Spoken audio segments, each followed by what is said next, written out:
غزوہ بنو قریظہ کے بعد مسلمانوں نے اور کئی فوجی کاروائیاں انجام دی۔ ان میں اہم کاروائیاں یہ ہیں: سمامہ بن اسال نبی صلی اللہ علیہ وسلم کو اور آپ کے لائے ہوئے دین کو سخت ناپسند کرتے تھے، چنانچہ محرم 6 ہجری میں مسیلمہ کذاب کے حکم سے بھیس بدل کر نبی صلی اللہ علیہ وسلم کو قتل کرنے نکلے۔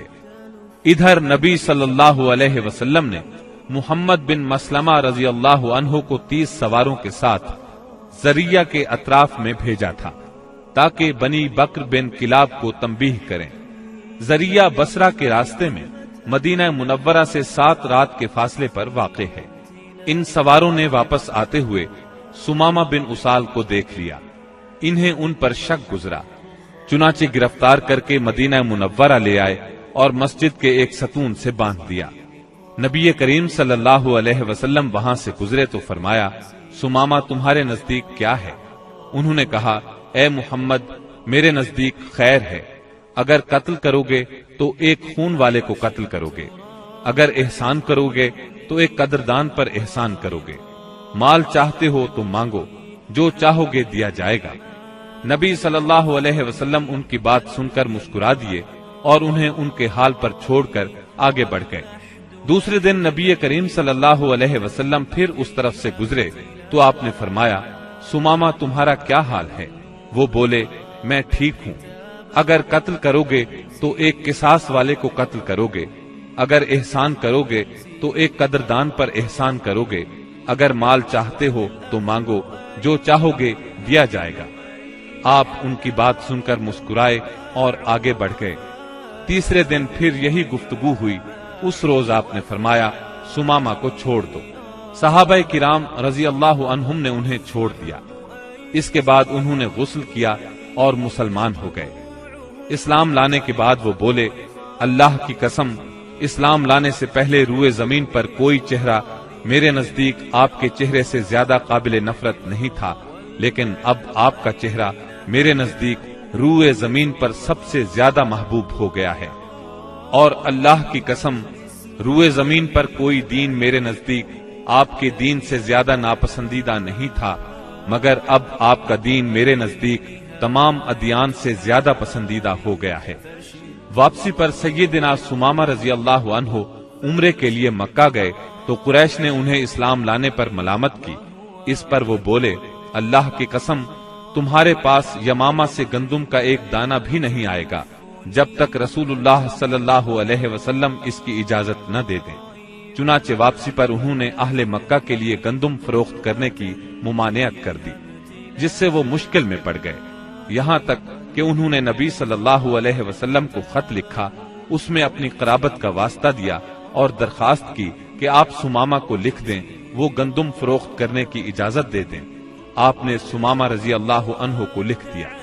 بنو لحیان وہی ہیں جنہوں نے رجی کے مقام پر دھوکے سے 8 صحابہ کرام رضی اللہ عنہم کو شہید کیا تھا اور 2 کو اہل مکہ کے ہاتھوں فروخت کر دیا تھا، جہاں وہ بے دردی سے شہید کر دیے گئے تھے۔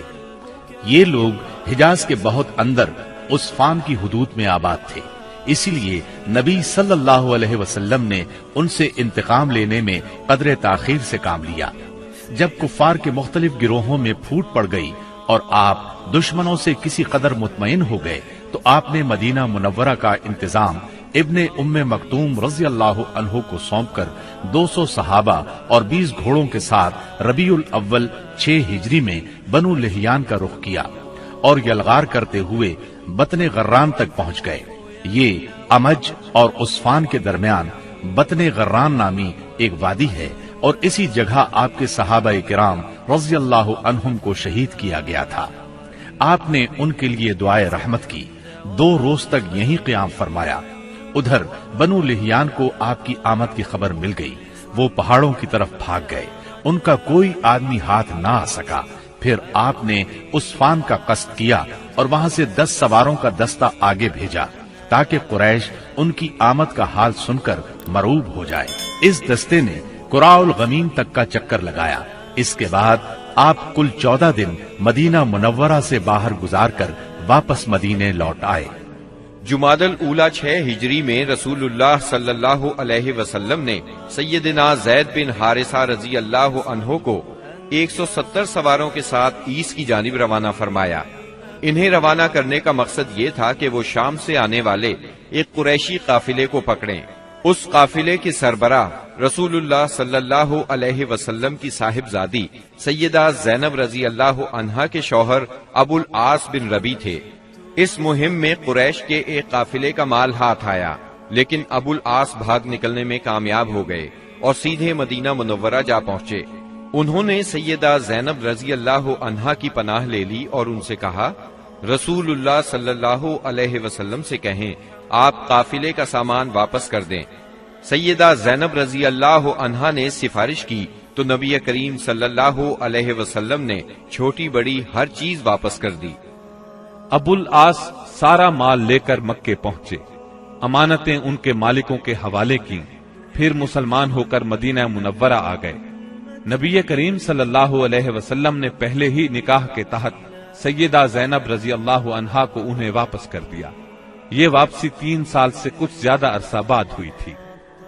رسول اللہ صلی اللہ علیہ وسلم نے اس دوران میں مزید کئی سرایا بھیجے، جن کا دشمن کی سرکشی توڑنے، ان کے شر کی آگ بجھانے اور دور دراز علاقوں میں امن پھیلانے میں بڑا اثر تھا۔ پھر آپ کے پاس کچھ اس طرح کی خبریں آئیں کہ آپ غزوہ بنو المستلق کے لیے تشریف لے گئے۔ یہ غزوہ 5 ہجری یا 6 ہجری میں ہوا۔ بنو المستلق قبیلہ خزاعہ کی ایک شاخ تھی۔ قبیلہ خزاعہ کے لوگ عام طور پر رسول اللہ صلی اللہ علیہ وسلم کے خیر خواہ تھے، مگر یہ شاخ قریش کی طرفدار تھی۔ رسول اللہ صلی اللہ علیہ وسلم کو معلوم ہوا کہ یہ لوگ آپ سے لڑنے کے لیے جنگ کی تیاری کر رہے ہیں۔ آپ نے اس خبر کی تحقیق کے لیے بریدہ بن حسیب رضی اللہ عنہ کو بھیجا۔ ان سے معلوم ہوا کہ خبر درست ہے، لہذا آپ نے مدینہ منورہ کا انتظام سیدنا زید بن حارثہ رضی اللہ عنہ کو سونپا، اور یہ بھی کہا جاتا ہے کسی اور کو سونپا، اور بنو المستلق کی طرف یلغار کرتے ہوئے نکلے تاکہ بالکل اچانک ان پر ٹوٹ پڑے۔ آپ کے ساتھ 700 صحابہ کرام تھے، اور بنو المستلق اس وقت قدید کے اطراف میں ساحل کے قریب مریسی نامی ایک چشمے پر پڑاؤ ڈالے ہوئے تھے۔ آپ نے اس حال میں ان پر چھاپا مارا کہ وہ غافل تھے، بعض کو قتل کیا، عورتوں اور بچوں کو گرفتار کیا اور مال مویشی پر قبضہ کر لیا۔ اس وقت شعبان 5 ہجری کے آخری دن تھے، اور یہ بھی کہا جاتا ہے کہ 6 ہجری کے ابتدائی دن تھے۔ قیدیوں میں بنو المستلق کے رئیس حارث بن ابی زرار کی صاحبزادی جویریہ بھی تھی۔ مدینہ منورہ آ کر ان کے اسلام لانے پر نبی صلی اللہ علیہ وسلم نے انہیں آزاد کر کے ان سے شادی کر لی۔ اس پر صحابہ کرام نے بنو المستلق کے 100 گھرانے آزاد کر دیے۔ یہ پہلے ہی مسلمان ہو چکے تھے۔ صحابہ کرام نے انہیں آزاد کرتے ہوئے کہا، یہ رسول اللہ صلی اللہ علیہ وسلم کے سسرال کے لوگ ہیں۔ اس طرح ام المومنین سیدہ جویریہ رضی اللہ عنہا اپنی قوم کے لیے نہایت عظیم اور برکت والی خاتون ثابت ہوئی۔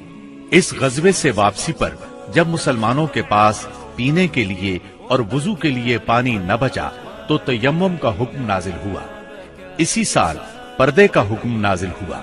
مسلمان عورتوں اور مردوں کو نگاہ نیچی رکھنے کا حکم دیا گیا۔ پردے کے متعلق احکامات سورہ نور کی آیت 30 اور 31 میں تفصیل سے موجود ہیں۔ پردے کے اس حکم سے پاکیزہ خواتین بلکہ سبھی خواتین کی عزت و عصمت کو ہمیشہ کے لیے پناہ گاہ مل گئی، اور انسانی معاشرے میں عورتوں کی عزت اور وقار کو انتہائی قابل قدر تحفظ مل گیا۔ اس طرح عورتوں کے لیے احترام میں اس قدر اضافہ ہوا کہ جو کائنات کے کسی اور نظام نے عورتوں کو عطا نہیں کیا تھا۔ خواتین کو اگر اپنا مقام، مرتبہ، حیثیت اور اہمیت معلوم کرنا ہو تو انہیں تعلیم اسلام کے راستے میں یہ سب کچھ میسر ہوگا۔ چند سال پہلے تک اسلام کے راستے میں مصائب اور مشکلات کے پہاڑ حائل تھے، لیکن اب رسول اللہ صلی اللہ علیہ وسلم کے اعجاز، اخلاق اور تدبر سے اور مسلمانوں کے اخلاص، ایثار اور کوششوں سے وہ ایک ایک کر کے دور ہو گئے۔ اب اسلام کی ترقی کی راہ میں بس دو ہی رکاوٹیں رہ گئی تھیں، ایک مکہ کے مشرک، دوسرے خیبر کے یہودی۔ مکے کے مشرکوں سے آپ یہ چاہتے تھے کہ وہ اسلام کی تحریک کو امن و امان سے آگے بڑھنے دیں، اور جو لوگ خوشی سے اسلام کے حلقے میں آنا چاہیں انہیں یہ موقع دیا جائے۔ مکہ معظمہ میں غریب اور کمزور مسلمان عورتوں، بچوں اور بے بس مسلمان مردوں کو جو نظر بند کر رکھا ہے انہیں مدینہ منورہ آنے دیا جائے۔ مسلمانوں کو مکہ آنے جانے اور خانہ کعبہ کے طواف اور حج کی آزادی مل جائے۔ دوسری طرف رسول اللہ صلی اللہ علیہ وسلم خیبر کے یہود سے صرف یہ چاہتے تھے کہ وہ اسلام کی طاقت کو تسلیم کر لیں۔ یہ دونوں رکاوٹیں اس سال کے دوران صلح حدیبیہ اور یہود کے مکمل خاتمے سے دور ہو گئیں۔